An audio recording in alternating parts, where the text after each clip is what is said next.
what is your opinion on the postnatal care of an IUGR baby and postnatal care and development as well? So see, IUGR itself, the baby will deliver malnourished already, and उसके काफी सारे systems तो already compromised है अंदर ही। तो जैसे ही baby बाहर आएगा, बेबी का जो नॉर्मल लीवर काम करना चाहिए वो नहीं करेगा, तो baby will be more prone for hypoglycaemia, glucose level कम होने का, जो बहुत कॉमन है एक्चुअली। अगर बेबी IUGR है तो we do 8 hourly blood sugar monitoring, उसको निकू में रख के हम ब्लड शुगर मॉनिटरिंग करते हैं, because that is the most common reason for hypoglycaemia कि बच्चा IUGR है तो हाइपोग्लाइसीमिया तो होना ही है मोस्टली, चाहे 1-2 रीडिंग आए बट होएगा हाइपोग्लाइसीमिया।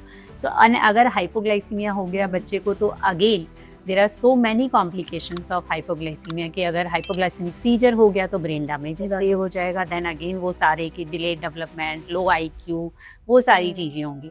सेकेंड चीज़, जैसे ही बच्चा बाहर आएगा बच्चे के उतने अच्छे रिफ्लेक्सेस नहीं होंगे कि बच्चा खुद से फीड कर सके। सो बच्चे को फिर NICU में रख के उसको ऊपर का न्यूट्रिशन देना पड़ता है, बाहर का मिल्क देना पड़ता है, क्योंकि बच्चा खुद से फीड नहीं ले पाता, कई बार ब्रेस्ट फीडिंग भी नहीं ले पाता, प्लस न्यूट्रिशन भी देना पड़ता है।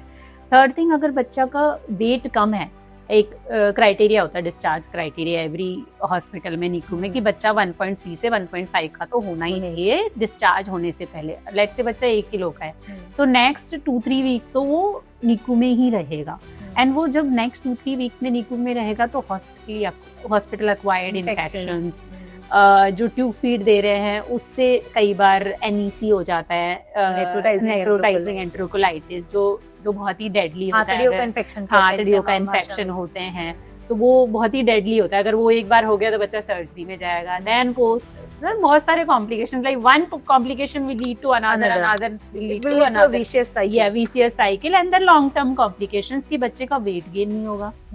अगर बच्चा IUGR है तो अच्छे से ग्रो नहीं करेगा, बच्चे के जो माइलस्टोन्स हैं वो भी अच्छे से नहीं आएंगे, डिलेड लैंग्वेज डेवलपमेंट होगा, बच्चा लेट चलेगा, और वो सारे कॉम्प्लिकेशंस चलते ही जाएंगे। So as you rightly said कि अगर बच्चा IUGR है तो हमें और उसको स्ट्रेस नहीं देना, बच्चा ऑलरेडी स्ट्रेस में है, बेचारा लड़ रहा है ब्लड के लिए ना, मतलब मदर से न्यूट्रिशन लेने के लिए, तो उसको और स्ट्रेस नहीं देना, हमें तुरंत बाहर निकालना है। So it's better to deliver preterm, एंड अगर बेबी का वेट कम है rather than उसको अंदर रख के उसको और स्ट्रेस दिया जाए एंड और बच्चे को डिस्ट्रेस में डाला जाए। One more thing I would like to add here, जब भी हम किसी पेशेंट को बताते हैं कि that baby is not growing well inside the womb and the baby is going towards IUGR, the moment we tell that, the attendant or the mother-in-law start jumping to the patient, खाती नहीं है ठीक से तो ये problem तो आना ही था, हम इतना बोलते थे खा ले, ड्राई फ्रूट्स खा ले, दाल पी ले, कुछ नहीं खाती थी तो ये तो होना ही था। They suddenly start blaming that female.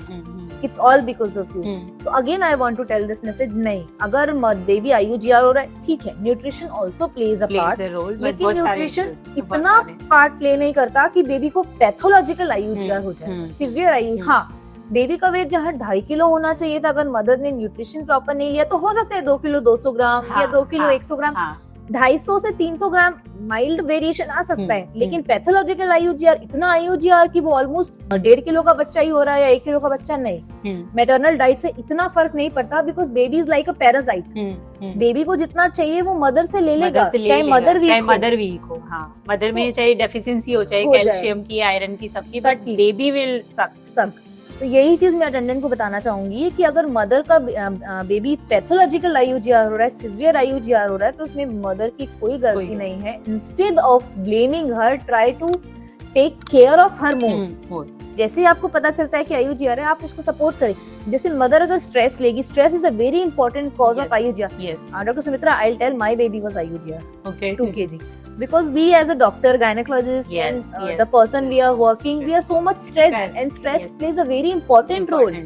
इसीलिए हम प्रेग्नेंट पेशेंट्स को ये मैसेज देते हैं कि जितना आप रिलैक्स रहोगे, जितना प्रेगनेंसी को एंजॉय करोगे, उतनी अच्छी आपकी बेबी की ग्रोथ होगी। Because stress is an important cause, और आधा स्ट्रेस तो आप दे रहे हो उसको ब्लेम करके। ठीक है, तो जितना आप उसको सपोर्ट करोगे, उसके डाइट में हेल्प करोगे, so definitely the baby will start growing well, जितना होना चाहिए। और अगर नहीं भी हो रहा है, nothing to worry, doctor is there to take care of the baby. This is what I want to give message to the मदर-इन-लॉज।